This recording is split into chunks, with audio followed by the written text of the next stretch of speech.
women with vaginismus then, what kind of exercises do they typically need to do going away, after they've gone to a stage where they know what their pelvic floor state is? What's the typical recommendation going forward? Usually one of the first things that a pelvic PT or a pelvic physio will do is teach them how to breathe in coordination with the pelvic floor. And the reason for that is because of the pressure system that exists between the diaphragm, where we breathe from, and the pelvic floor. So generally speaking, the day one or day two, we're teaching you awareness of the pelvic floor in conjunction with the breath and being able to feel when there's pressure on the pelvic floor.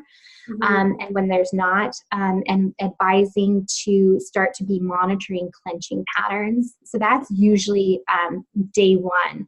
And then another form of treatment that is usually given is dilator training if the goal is to be able to receive penetration. And that could be for any item, whether it's the tampon or sex or a medical exam. So that's generally part of the treatment program.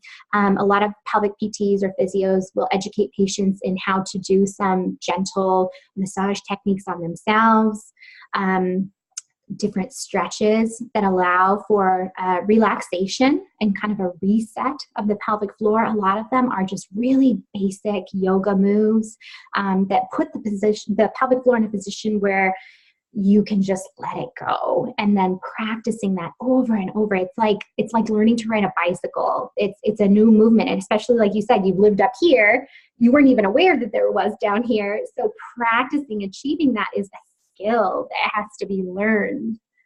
Yeah, totally. And I imagine relaxation of the muscles around the pelvic floor goes a long way as well, to be able to give it space to just be. Exactly. Hips, low back, chest. So many women with pelvic pain are so tight in their chest area, and they tend to breathe very high, and they're very restricted through the neck. Some of them clench and have TMJ issues. You're right.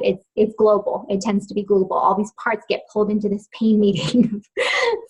And it's all out of, your brain trying to protect you. That's all. It's a long meeting, isn't it? Yes,